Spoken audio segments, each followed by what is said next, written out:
और लाकर के रख दिया। उनकी माँ बाप सब रोने की आवाज आ रही, धड़ सामने लाके रख दिया, किंतु रावण विचलित नहीं हुआ। उसने जो ठान लिया था कि इतने दिन में मैं ये पूर्ण करूंगा, बैठ गया 8 उपवास लेकर के अष्टानिका पर्व में, और 8 दिन में उसने वो सिद्धि कर ली। इतनी एकाग्रता माला में लाना बहुत जरूरी होता है। हमारा तो 2 दाने नहीं खिसके माला के तो तुरंत आंखें इधर उधर होने लग जाती हैं, तुरंत मन घूमने लग जाता है। क्यों? क्योंकि हमारा उस मंत्र के प्रति समर्पण भाव नहीं है। और अब ये बात निश्चित समझना, जिस मंत्र को आप फेर रहे हो उस मंत्र के प्रति यदि समर्पण का भाव नहीं है, चाहे वो नमोकार ही क्यों ना हो, समर्पण का भाव नहीं है, श्रद्धा का भाव नहीं है और एकाग्रता नहीं है, तो फिर हमारे लिए उसके फल नहीं मिलते। कमजोर फल आते हैं। कैसे फल आते हैं? वीक आते हैं। अच्छे स्ट्रॉन्ग फल हमारे लिए माला के नहीं मिल पाते हैं। क्यों? क्योंकि हमारी एकाग्रता भंग है। एकाग्रता पूर्वक जप करना चाहिए। इसलिए 5वां स्थान है आराधना में। पहले दर्शन, फिर स्नपन, फिर पूजन, फिर स्तवन और फिर जप। देख लो आप मंदिरों में भी लोग लगभग इसी क्रम से करते हैं। जो सारी क्रिया करते हैं वो पहले दर्शन करेंगे, अभिषेक करेंगे, पूजन करेंगे, स्तोत्र पढ़ेंगे और लास्ट में जाने के पहले फिर वो क्या करते हैं? माला करते हैं। क्यों ऐसा? क्योंकि इन सारी क्रियाओं में से जब हमारा मन एकाग्र हो जाता है तो फिर माला में भी हमारा मन लगने लग जाता है। माला में मन का लगना बहुत जरूरी है। आप बताइए, 3 चीजें हैं। 3 चीजें हैं। मैं आपसे पूछता हूं, एक है माला, सोने की माला, चांदी की माला, मूंगे की माला, सूत की माला, स्फटिक की माला, एक माला हुआ। दूसरा है मंत्र। क्या है? माला के साथ दूसरी चीज क्या है? मंत्र। और तीसरा है मन। तीसरा क्या है? तीनों में म है। माला है, मंत्र है और मन है। तीनों में सर्वश्रेष्ठ कौन है, बता सकते हो? तीनों में सर्वश्रेष्ठ मन है। क्योंकि मन नहीं है तो माला भी क्या करेगी और मंत्र भी क्या करेगा? बराबर है ना? और मन यदि है तो माला और मंत्र की क्या जरूरत है? समझ रहे बात को? हमारे महापुरुषों ने जंगलों में जाकर के दीक्षा लेकर के वैराग्य और तप धारण करके ध्यान किया। ना उन्होंने माला पकड़ी, ना उन्होंने कोई मंत्र लिया। क्यों नहीं? क्योंकि उनका मन एकाग्र हो गया। मन को एकाग्र करने के लिए ही तो माला और मंत्र है। क्या करने के लिए है? इसलिए आप समझ गए, यदि मन नहीं है, यदि मन की तरफ ध्यान नहीं है, एकाग्रता की तरफ ध्यान नहीं है, तो माला और मंत्र से कोई फायदा नहीं है।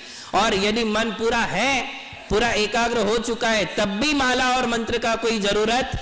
तो ये किसके लिए माला और मंत्र? मन को एकाग्र करने के लिए प्रोसीजर है। चंचल मन को एकाग्र करने के लिए ये माला और मंत्र होता है। आई बात समझ में? तो हमारे लिए माला के समय धीरे धीरे भटकते हुए मन को एक जगह लाना है। उस एक जगह लाने की भी एक विधि है, उसके चिंतन है, उसके विचार है। वे चिंतन, वे विचार यदि हमारे साथ है तो फिर हमारा मन कभी बाहर भटकता नहीं है। ये भी बहुत बड़ी प्रॉब्लम है, बहुत बड़ी समस्या है कि महाराज माला में मन ही नहीं लगता है। ये एक की प्रॉब्लम नहीं है, हर व्यक्ति की प्रॉब्लम है। किसका मन लगता है बताओ? एक भी व्यक्ति बता दे कि मेरा मन लगता है, मैं माला करता हूं, 108 के 108 गाने पर मेरा मन लग जाता है। एक भी व्यक्ति नहीं मिलेगा, किसी का नहीं लगेगा। क्यों? क्योंकि मन चंचल है, वो भटकता ही है। ये बात आप समझ लो। मन किसका नहीं भटकता है? जो शुक्ल ध्यान में चले जाते हैं उनका मन एकाग्र होता है। ये बात समझ लो। धर्म ध्यान वाले मुनियों का भी मन भटकता है। एक बात विशेष बता रहा हूं, केवल आपका ही माला में मन भटकता हो ऐसा जरूरी? साधु संतों का भी भटक सकता है, भटकता ही है। क्योंकि आज शुक्ल ध्यान नहीं है, शुद्धोपयोग नहीं है, उन्हीं का मन एकाग्र होता है। तो फिर महाराज का भी भटकता है? हाँ भटकता है, किंतु कहां भटकता है ये बात महत्व की है। वो एक सर्कल बना लेते हैं, सेंटर पॉइंट है हमारा मन, और एक सर्कल बना लेते हैं कि अपने मन को हमें कहां तक जाने देना है। तो वो जो कुछ भी पढ़ा है उसका चिंतन करते हैं। क्या करते हैं?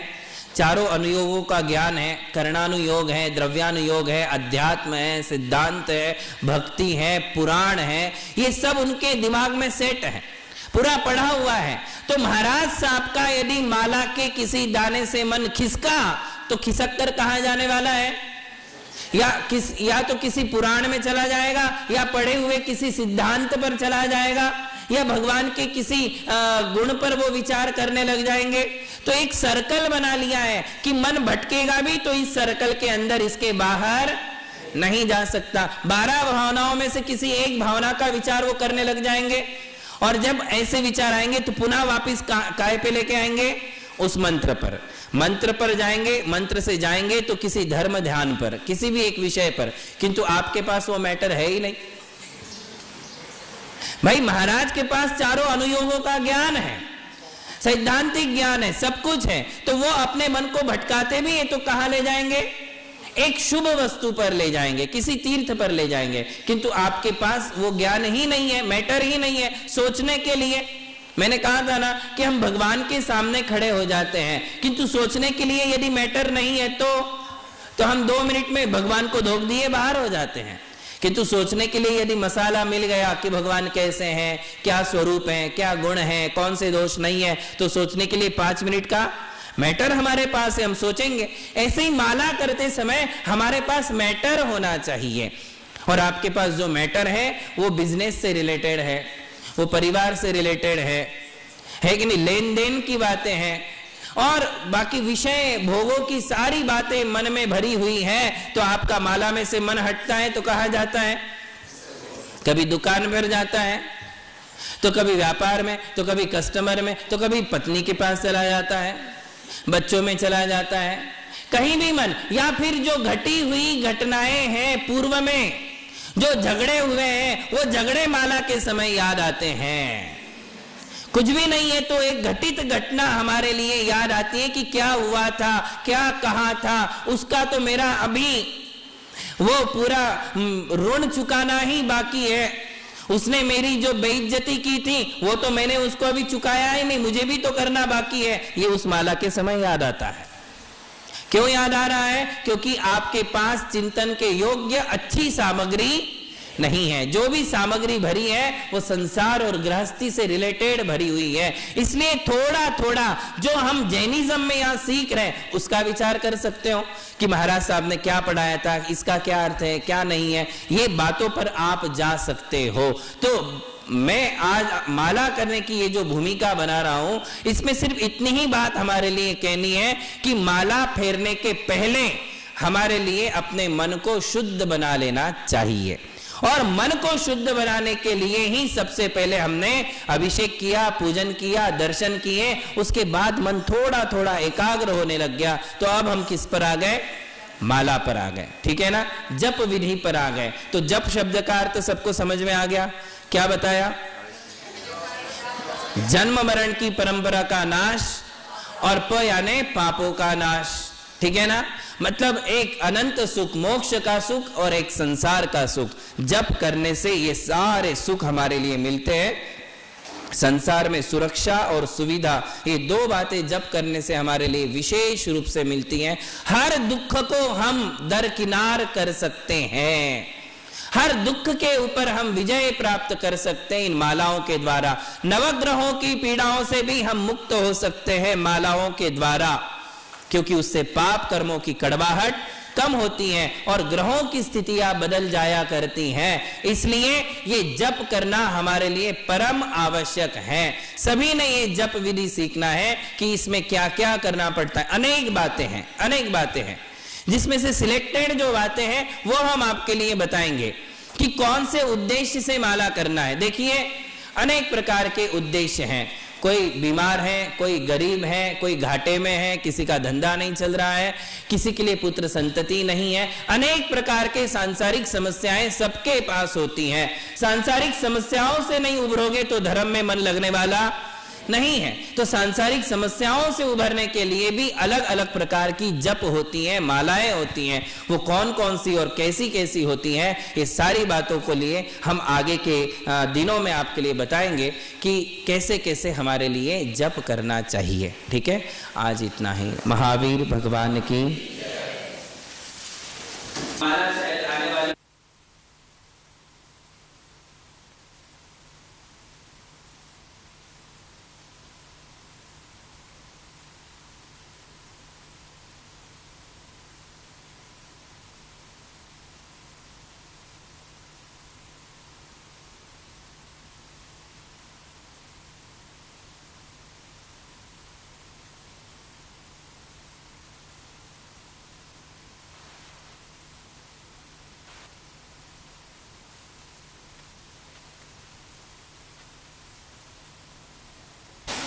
धर्म स्नेही बंधुओं, हमारा विषय प्रारंभ हुआ है कि हमारे लिए माला किस प्रकार से फेरना चाहिए, और कल इसकी भूमिका आपके सामने रखी गई थी कि माला हम क्यों फेरते हैं, जप करने से हमारे लिए क्या लाभ होता है। हम इस विषय को आगे बढ़ाएंगे।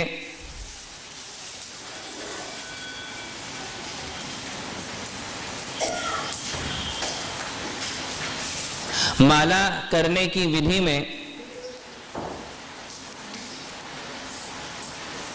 कौन से स्थान में बैठकर माला करना चाहिए, कौन से मंत्र का जप करना चाहिए,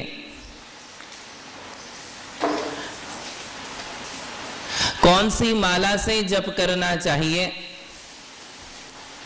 कौन से कपड़ों में जप करना चाहिए, कपड़ों का रंग कौन सा हो, आसन का रंग कौन सा हो, माला कौन से रंग की हो, इन सब बातों के साथ साथ माला जपने की विधि क्या है, कितने प्रकार से हम मंत्रों का जप कर सकते हैं, और माला जप करने के हेतु कौन कौन से होते हैं, इन सारी बातों को यहां आपके लिए बताया जाएगा।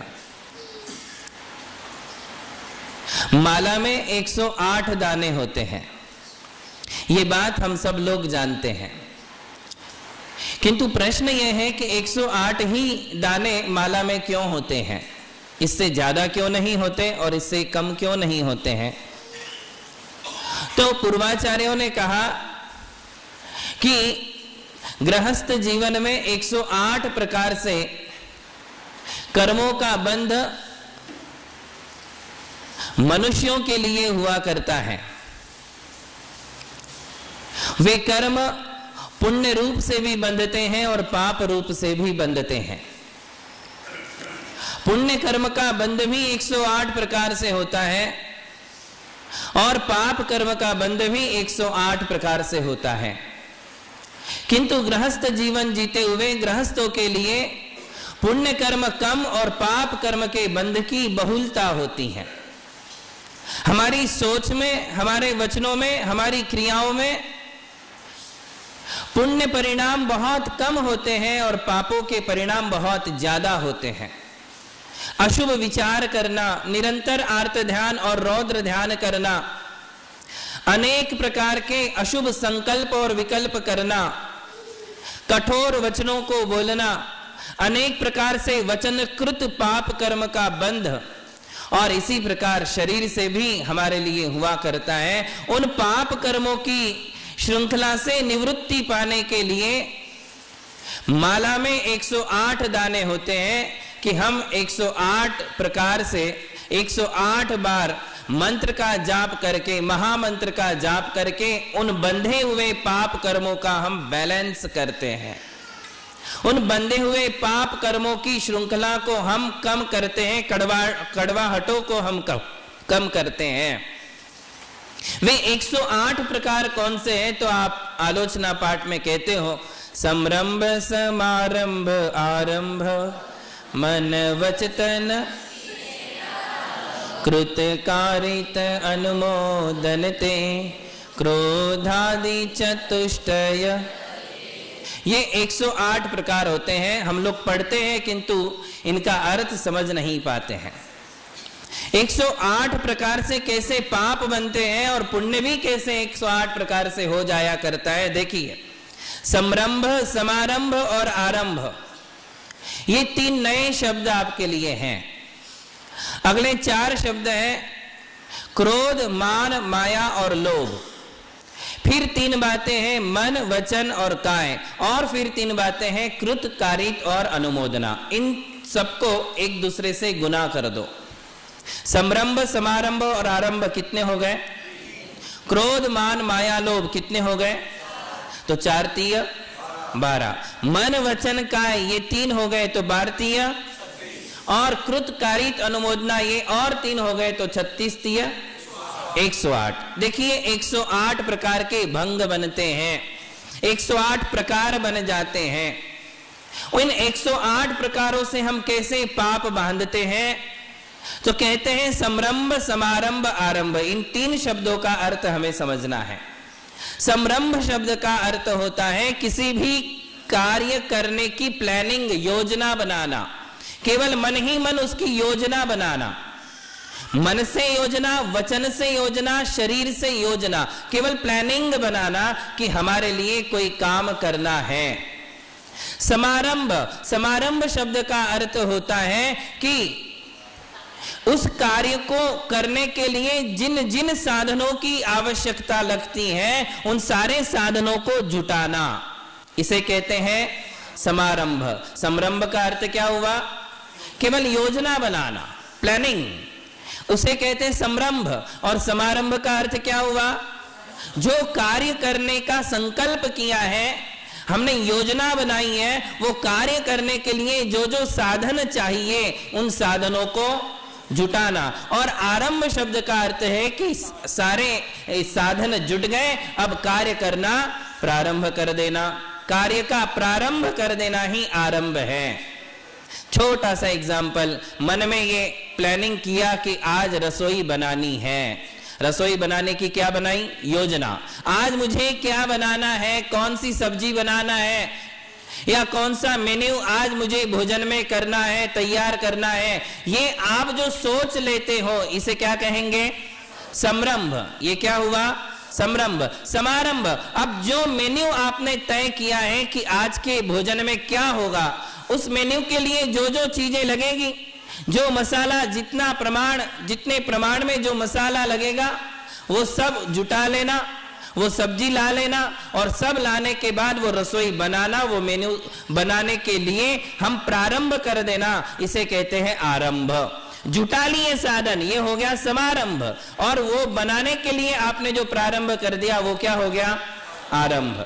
ये छोटी सी बात है। इसी प्रकार घर में शादियां होती है, तो हमारे घर में शादी है बेटी की या बेटे की, शादी के लिए आपने प्लानिंग तैयार कर ली कि हमारे लिए शादी करना है, इस साल मुझे अपनी बेटी की शादी करना है। ये प्लानिंग, ये योजना, इसे क्या कहेंगे? समरंभ। अब इसके लिए समारंभ क्या है? अब शादी के लिए परचेसिंग करना, कपड़े, जेवर, ये सारी तैयारियां करना, बैंड बाजे वालों को बुक कर देना, जगह तय कर लेना, धर्मशालाएं बुक कर देना, कोई होटल बुक कर देना, ये सारी तैयारियां जो है इसे क्या कहेंगे? समारंभ। और शादी का दिन जब आएगा तो शादी की विधि प्रारंभ कर देना, ये क्या है? आरंभ। बात समझ में आ गई? इसी प्रकार आप अपने अपने व्यापार में लगा लो, बिजनेस में लगा लो, खेती किसानी में लगा लो, जॉब में लगा दो।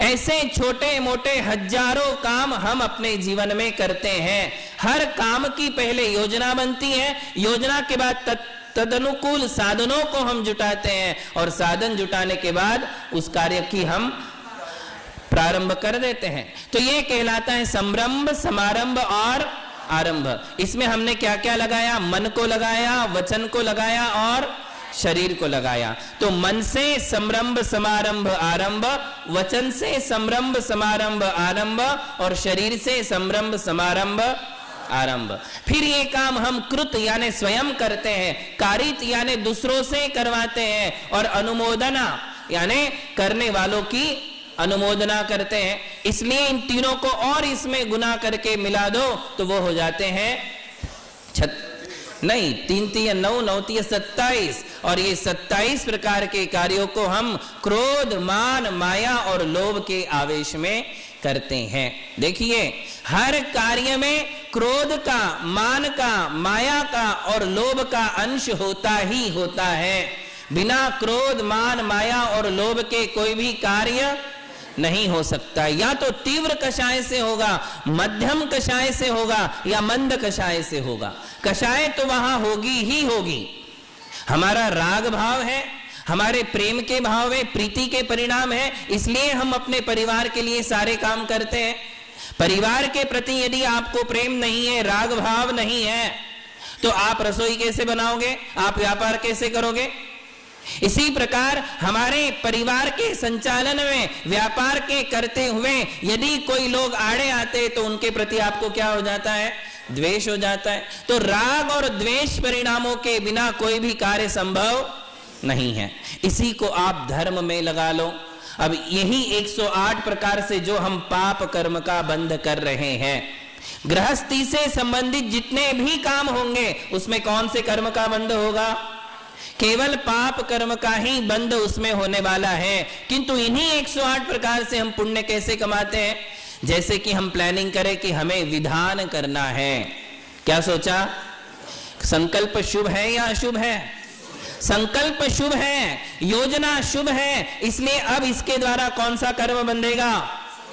या सोच लो कि मुझे आज मंदिर जाना है, ये योजना बनाई, मुझे मंदिर जाना है, संकल्प किया, शुभ संकल्प है, तो ये हुआ संरंभ जो पुण्य कर्म का बंध कराएगा। इस संरंभ में तुम्हारा मन वचन काय है, कृतकारित अनुमोदना है, और क्रोध मान माया लोभ की मंद कषाय परिणति है। कैसी है? मंद परिणति है, क्योंकि धर्म करने के लिए कषायों की तीव्रता नहीं होती है। कषाय कैसी हो जाती है? मंद हो जाया करती है। इसलिए मुझे मंदिर जाना है, अब मंदिर जाने के लिए मैं स्नान कर रहा हूं, शुद्ध कपड़े पहन रहा हूं, अपने घर में सामग्री जुटा रहा हूं कि देव दर्शन के लिए, पूजा के लिए कौन सी सामग्री ले जाना है। ये सब क्या हो गया? समारंभ। पहले क्या हुआ? संरंभ। दूसरा क्या हुआ? समारंभ। और अब तीसरी बात होगी आरंभ। हम मंदिर तक गए, मंदिर पहुंच गए, अब हमने भगवान के दर्शन की विधि प्रारंभ कर दी। इसे क्या कहेंगे? आरंभ। बात समझ गए? इसमें भी मन वचन काय है, इसमें भी कृतकारित अनुमोदना है, इसमें भी क्रोध मान माया और लोभ की मंदता है। तो इन्हीं 108 प्रकारों से हम क्या कमा सकते हैं? पुण्य कमा सकते हैं। जैसे कि माला फेरना है, तो माला फेरने में भी ये 108 प्रकार आ जाते हैं और इनके द्वारा हम पुण्य कमाते हैं। तो देखिए, गृहस्थ जीवन में इन 108 प्रकार के द्वारा आप पाप ज्यादा करते हो या पुण्य ज्यादा करते हो? पाप बहुत ज्यादा होता है, बहुत ज्यादा मात्रा में पाप होता है, पुण्य बहुत कम मात्रा में हो पाता है। इसलिए कहते हैं कि माला में दाने कितने हैं? 108। क्यों है ये 108 दाने? कि हमने अपने गृहस्थ जीवन में व्यापार के लिए या जॉब के लिए या किसानी के लिए या परिवार संचालन करने के लिए जो भी पाप हुए हैं, वाहन के द्वारा या किन्हीं अन्य साधनों के द्वारा जो भी पाप हमारे लिए बंधे हैं, उन पाप कर्मों की शांति के लिए माला में कितने दाने हैं? 108 दाने हैं। और उन 108 दाने के एक एक दाने पर हम महामंत्र का जाप देते हैं, तो उसके द्वारा हमने जो पाप कर्म कमाए हैं उन कर्मों की शांति होती है, कड़वाहट कम होती है। क्योंकि पाप कर्म बंधेगा तो वो नीम, कांजीर, विष और हलाहल के समान कड़वाहट को लेकर के बंधेगा। और जब ये कड़वाहट बंधेगी और जब हम कोई धर्म क्रिया करेंगे या ये माला करेंगे, तो माला करते समय क्या होगा? वे कड़वाहटें कम होगी। तो आज का पहला ये हमारा बिंदु रहा, कौन सा? कि हम माला में 108 ही दाने क्यों रखते हैं? 108 दाने ही क्यों होते हैं? क्योंकि 108 प्रकार की पाप कर्मों की निवृत्ति के लिए या उनकी शांति के लिए हम 108 जाप देते हैं। तो बात यह है कि इसमें यह होता है। किंतु अब आगे हमें बढ़ना है कि माला हम फेरते तो है, कहां फेरे? कौन से स्थान में माला करना बहुत ज्यादा लाभदायक होता है? कहीं भी माला करने से कोई फायदा नहीं होता है। कई लोग कहते हैं कि महाराज जी मेरे से तो कुछ नहीं होता, तो हम बेड़ पर बैठ करके अपनी माला कर लेते हैं, चलेगा क्या? भाई, बेड के ऊपर जिस पर आप सोते हो उसके ऊपर भी माला हो सकती है, किंतु कौन से लोगों के लिए ये भी समझ लीजिए। जो लोग मजबूर हैं, जो लोग उठ नहीं सकते, बैठ नहीं सकते, चल नहीं सकते, इतने ज्यादा बीमार हैं, इतने ज्यादा वृद्ध हैं, उनके लिए माला का कोई नियम नहीं होता है। वो बैठे बैठे नहीं, बेड पर नहीं, सोते सोते भी माला कर सकते हैं। इतना ही नहीं, अस्पताल में हो, आईसीयू में हो, वहां भी तो माला फेर सकते हो। अब समझने की कोशिश करिए कि कौन सी अवस्था में हम बेड के ऊपर, कॉट के ऊपर हम जिसमें रात दिन सोते रहते हैं, या जहां हमारे लिए निरंतर पाप कर्म का बंध होता है, ऐसे कमरे में, ऐसे बेड के ऊपर हम माला तो फेर सकते हैं, किंतु कब? जब हमारी अवस्था ऐसी हो कि हम बहुत ज्यादा बीमार हैं और हम जो है वहां से उठ फिर नहीं सकते, चल नहीं सकते, तब तो वहां माला फेरने में कोई दोष नहीं है। किंतु हम बहुत ही अच्छे हैं, हट्टे कट्टे हैं, तगड़े हैं, 2-2 किलोमीटर रोज मॉर्निंग वॉक करते हैं, सब जगह घूमते फिरते हैं, स्वस्थ हैं, सब कुछ ठीक है, तो फिर बेड के ऊपर माला करने का क्या प्रयोजन है? ये तो आलस हो गया कि मेरे दिन भर समय नहीं मिला और अब मैं बहुत थक गया हूं तो मैं बेड पर ही कर लेता हूं, सोते सोते कर लेता हूं। इसका मतलब क्या है कि माला करने के प्रति तुम्हारी रुचि नहीं है, तुम केवल खाना पूर्ति कर रहे हो कि महाराज साहब से मैंने नियम लिया है कि माला करना है, एक माला तो एटलीस्ट मुझे करना ही है, तो करना है तो यहीं कर लो, टीवी देखते देखते कर लो। कई लोग टीवी ऑन करके फिर माला चालू करते, बोले क्यों? बोले मन भटकता है ना, मन भटकता है तो टीवी चालू कर लो कि यहां नहीं तो वहां, वहां नहीं तो यहां। इसलिए तो ये कोई माला हुई? कोई फायदा नहीं है। माला बनाई काठ की, तामे डाला सूत, माला बेचारी क्या करे, जपने वाला कपूत। वो माला क्या करने वाली है ऐसी? उस माला से क्या लाभ होने वाला है? ऐसी माला से कोई फायदा नहीं है। माला करने की एक विधि होती है, एक स्थान होता है, अच्छे स्थान पर जाकर बैठो, स्नान ध्यान करके बैठो, शरीर शुद्ध करके बैठो, शुद्ध कपड़े पहन करके बैठो, पद्मासन में बैठो और विधि पूर्वक उत्तर या पूर्व दिशा की ओर मुख करके विधि पूर्वक माला करो। उस माला का कोई फायदा है? वो माला कुछ हमारे लिए फल देगी, किंतु सिर्फ नियम पूर्ण करना है। तो कई लोग बोलते हैं कि हम जो है मार्केट में जाते जाते खाली बैठे रहते हैं तो वहां माला कर लेते हैं। बोले क्या करें, अब समय नहीं है तो कट नहीं रहा तो माला कर लो, नियम तो लिया ही है, क्योंकि घर में जाकर के बालिका वधू देखना है, माला नहीं हो पाएगी। घर में जाने के बाद अलग हमारे प्रोग्राम सेट हो चुके हैं, तो अब माला कहां करें? बोले अभी ऑटो में बैठे हैं, ऑटो रिक्शा में, मुंबई में तो क्या है, एक बार बैठे 1 घंटा 2 घंटा ऑटो में बैठना पड़ता है, लोकल में एक बार बैठ गए आधा घंटा कम से कम बैठना पड़ता है, वहीं अपनी माला पूरी कर लो, नियम तो हो जाएगा पूरा। किंतु ऐसी नियम पूर्ति करने से कोई लाभ होने वाला नहीं है। देखिए हर क्रिया की एक विधि है, उसके लिए एक शुद्धता होती है, उसका एक क्रम होता है। तो माला करने के लिए भी ये सारी बातें, उनमें सबसे पहली बात है स्थान। कौन सी बात? स्थान। कहां माला करने का क्या फल होता है? तो देखिए शास्त्रों में बहुत बढ़िया 2 श्लोक आते हैं, आपके सामने मैं कहूंगा। उसमें कहा ग्रहे जप फलम प्रोक्तम वने शत गुणम भवेत। बोले घर में माला करने से 100 गुना फल कहां मिलता है? तो बोले एक बीहड़ जंगल में, खाली स्थान में, कोई नेचुरल जगह पर जाकर के आप माला कर रहे हो, जंगल में। कहा? ग्रहे जप फलम प्रोक्तम वने शतगुणम भवेत। घर में जो आप माला करते हो उस माला का जो फल कहा गया है उससे 100 गुना फल कहां मिलेगा? किसी जंगल में जाकर के, वहां एकांत है। क्यों ऐसा कहा? घर में जो है आने जाने वाले लोग हैं, कोई ना कोई आएगा, कोई ना कोई जाएगा, कुछ ना कुछ काम चलता रहेगा, हमारा मन डावाडोल होता रहेगा, इधर उधर मन भटकेगा। इसलिए कहा कि घर से ज्यादा बेटर कहां है? किसी जंगल में जाकर के बैठो,